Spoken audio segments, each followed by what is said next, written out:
All right, guys, welcome back. The amp of the week is an amp that I'm probably going to like a little bit better than I should. Stay tuned and we will talk about why.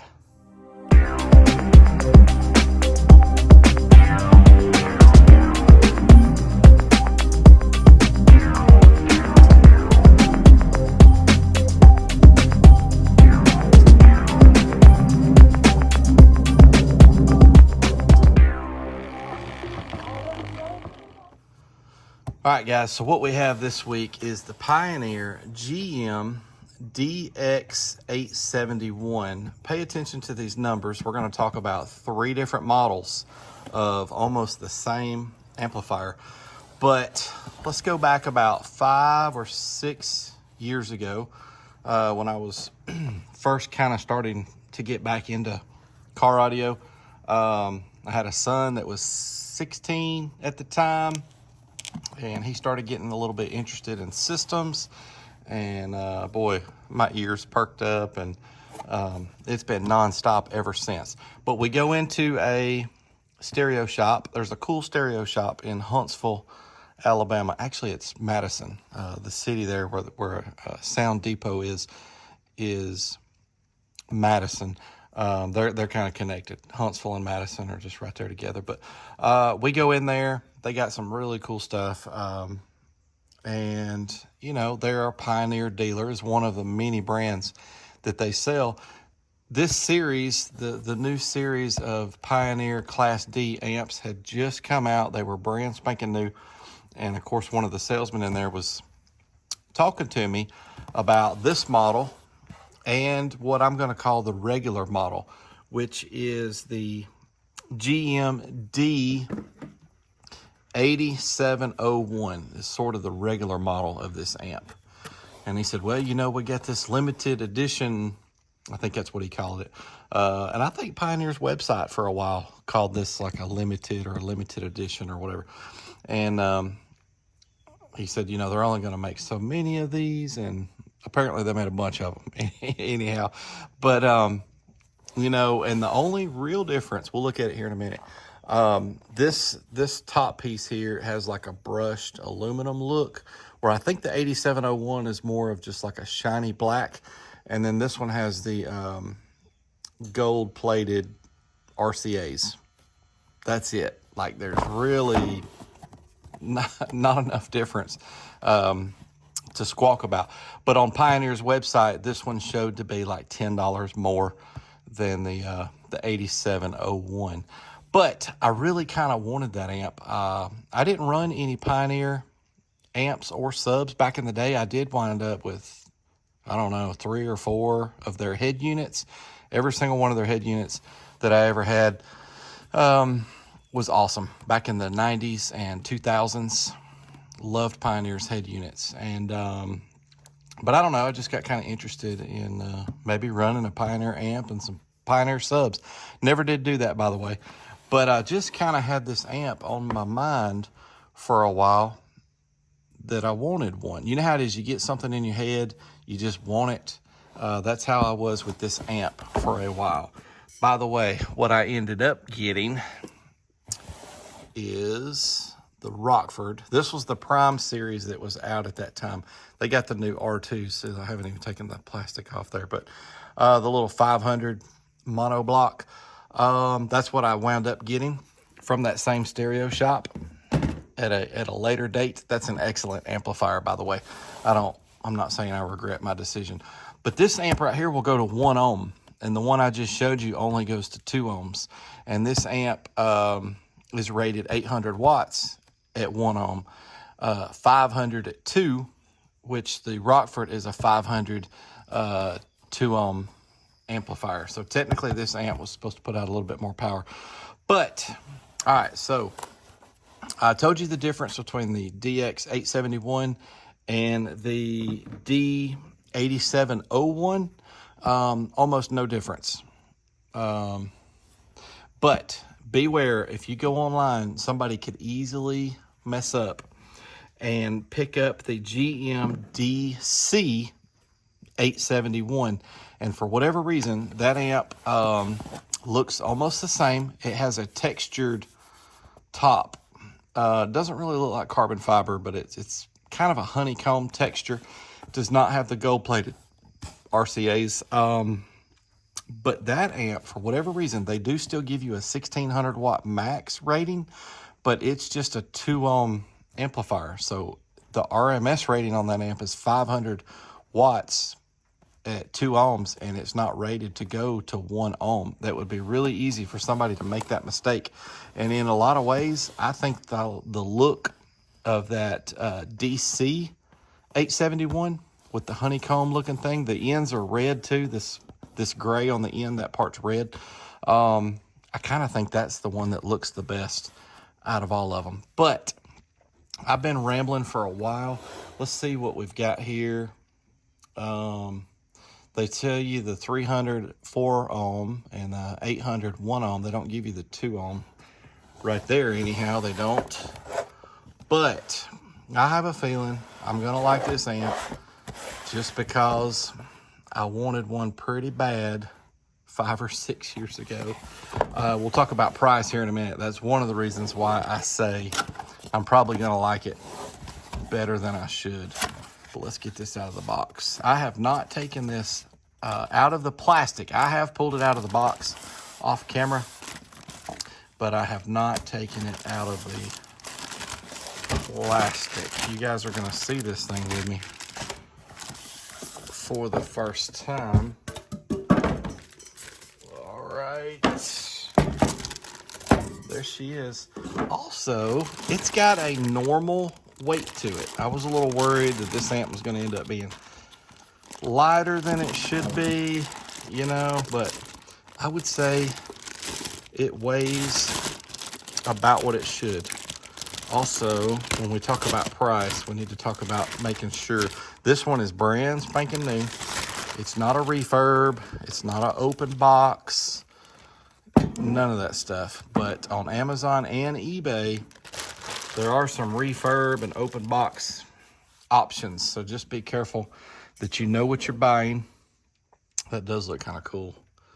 That top piece. I always like brushed aluminum anyway, but that is a super smooth brushed aluminum. All right. So, and if I was going to get one, this is kind of the one I wanted. There's very simple. You've got a power and protect light, input and output RCAs. You got a gain 6.5 volts down to 2. Get this zoomed in here a little for y'all. And then a boost frequency from, you know what? I might have to read the manual.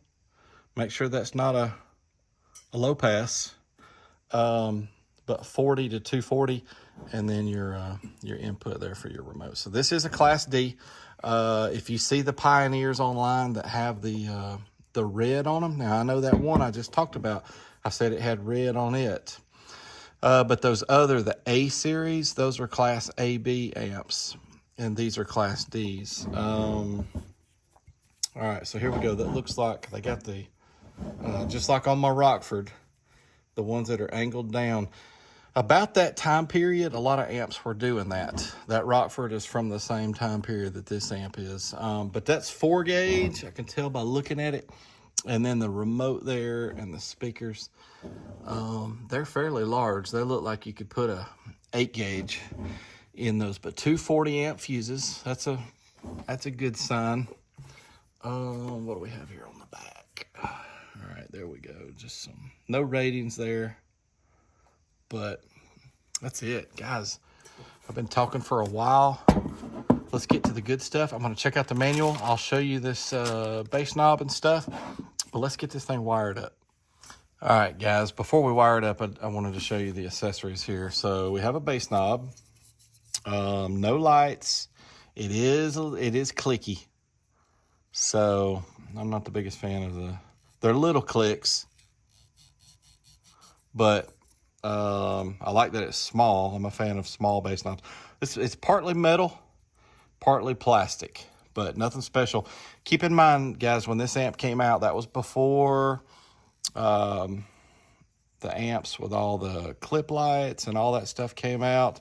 Nowadays, if I was to buy an amp this size, I would probably get a JP8. Honestly, I love that amp. Let's see. Okay, this is high level inputs, so pretty cool, kind of like the kicker stuff. This amp must take some decent input voltage, but you would just tie in with your speaker wires here and go into the amp. You get an Allen key and some screws, your cable. The manual is goofy. It is like a big fold-out map type of manual. You see what I'm talking about? But here's what I want to show you guys. So you see right here, because I've got a subscriber, been asked a couple times to do the 8701. This amp has the same exact ratings. In fact, even in the manual here, you see right there specifications for the 8701 and the 871. Now look, this is the 800 watt amp. They have a 1200 watt, which is the 9, what I'm gonna call the 9 series. The 9701 and the DX971. Same thing, it was like a limited edition or whatever. But here's the ratings right there. Continuous power output, 300 watts at 4 ohms, 500 watts at 2 ohms, 800 watts at 1 ohm. So same power ratings for both of those models. It is the same amp, except for those two cosmetic differences there. Okay, now let's get it wired up. All right, let's turn it on camera for the first time, just in case it don't. I think the only light on the whole amp is this one. I have not turned it on yet. By the way, this is a low pass filter, which makes a lot of sense because look at the range there. That makes much more sense that is a low pass filter. So whatever frequency you set that to, it'll play that frequency and down. So very simple on the settings, just gain and a low pass. So kind of cool. It don't have a bass boost, which in my opinion is kind of cool. All right, let's turn the light out. Turn it on. 3, 2, 1. Okay, red and then blue. There's nothing else. Yeah, that's the only light on the whole amp. A very simple amplifier. All right, I'll finish hooking it up. All right, guys, this is gonna be the 4 ohm run. I wanna mention a couple of things first. The set screw size is the same Allen wrench for all of them. I love that. Also, they do give us 2 positives and 2 negatives on the speaker outs. That is nice. This is a Class D monoblock made for subwoofers only. So all the tests will be at 40 hertz. We're gonna give it that good strong voltage that we normally do and capture the current. Let's see, 40 hertz, 4 ohms, rated 300 watts. How much are we gonna get out of it? We're gonna go all the way up to clipping. 338. Okay, cool. The voltage did not drop. And the current pull was 35 amps. All right, let's see what it does dynamically at this 4 ohms. All right, dynamic. Is it gonna do more than that 338? Let's unpause the track. A little bit, oh yeah. Nice. 370, it keeps going. 383 dynamic. Okay, cool. All right, let's get to the 2 ohm testing. Rated 500 at 2 ohms. What's it gonna do? Here we go. Nice. 593. The voltage did not drop. I think maybe I saw it out of the corner of my eye go to 14.7, but 65.8 amps of current. All right, let's check dynamic. All right, dynamic at 2 ohms. What's it gonna do? Is it gonna beat that 593? Is that what it was? Nice. Still going. Wow, okay. 751, pretty cool. All right, let's get to the good stuff. Let's get to the 1 ohm. All right, guys, it's done good so far, but this is the 1 ohm test, and it is rated 800 watts. What's it gonna do? We're gonna go all the way up to clipping. 800. 959. The voltage dropped to 14.6, so still some good strong voltage. And the current draw was 116.9. Wow. Man. Who knew? Who knew? Pioneer actually put out some decent stuff. All right, let's do 1 ohm dynamic. All right. Dynamic. What's it gonna do?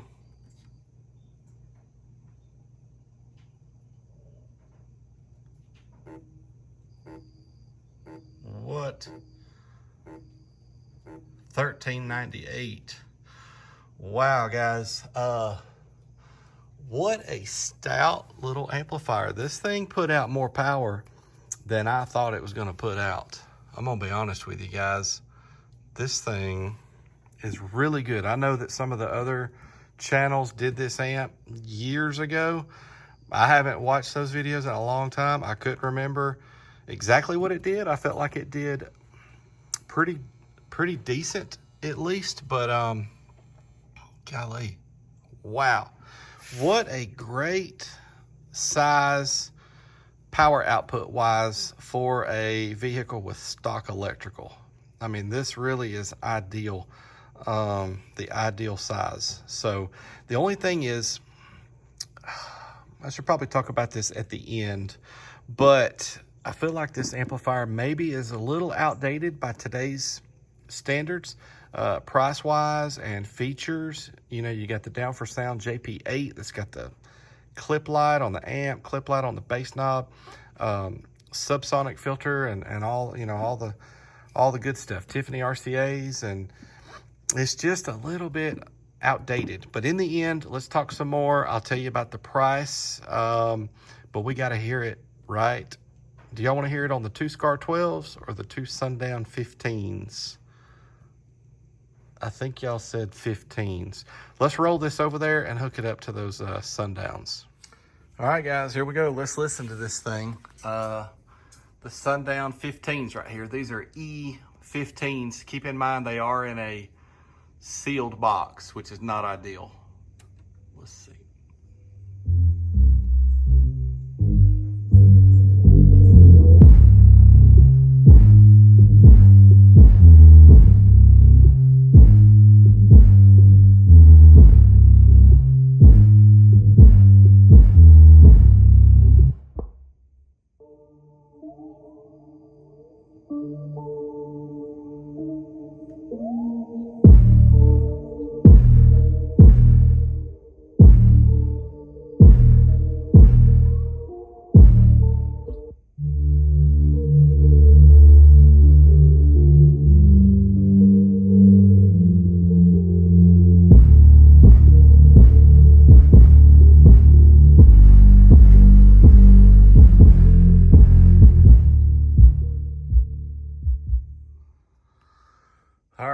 I tell you, that's got the garage going pretty good out here. Those are louder than those SCAR 12s out here, a little bit. Even though being in a sealed box, they're still a little bit louder. Boy, that'd be loud in a vehicle. Man, I told you guys, I thought I was gonna like it better than I should. Still, we need to talk about price because that's part of the reason that I say that. But let's get this back over yonder, and I may take the back plate off of it. I'd like to see what this thing looks like inside. But I want to talk about the price of this thing. We're going to talk about the Amazon price and the eBay price. All right. All right, guys, here we go. It's the gut shot. Let's see what we're going to get. Bam.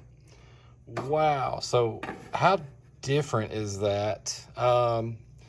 You guys that know a lot more than me, what is this? At first I thought it was a really big capacitor, but it's got a hole in it. It goes all the way down. It's green.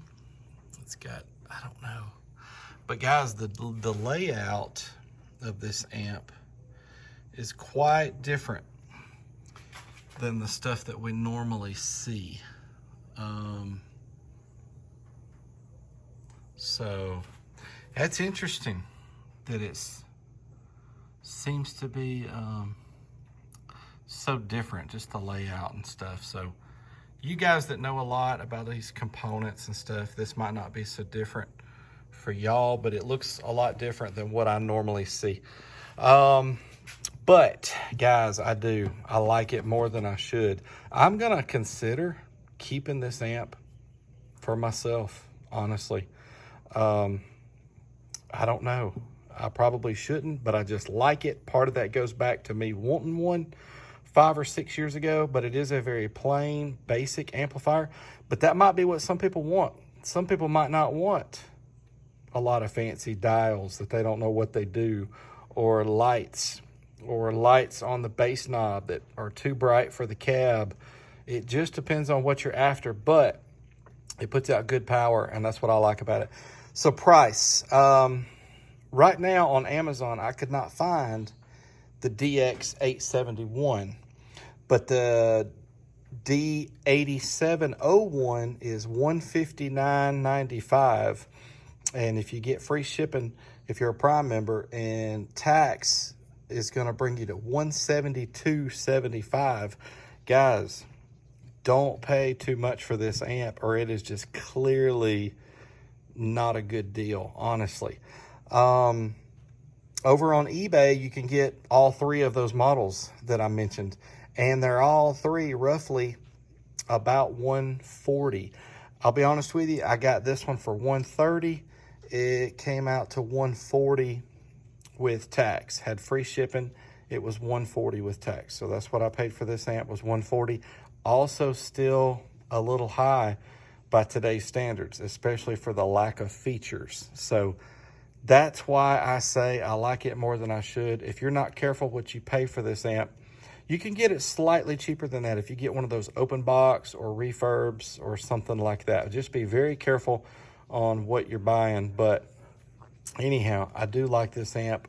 I'm not sure if I'm going to sell this one on Marketplace or if I'm going to keep it, but I'm going to think about it for a little bit. All right, guys, y'all know there's only one thing left to do. All right, guys, here we go. She did 959, 40 hertz. That was at 1 ohm, uncertified.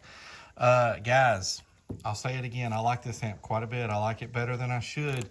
Let me know your thoughts. I would love to hear your thoughts. I have a feeling it's going to be kind of mixed. I know there's going to be a good bunch of you that's going to say way too much money, a lot better deals on the market, and then some of you are going to like it for the same reasons that I do.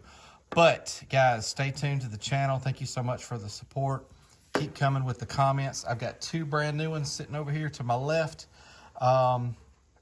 That will probably be the next 2 weeks worth.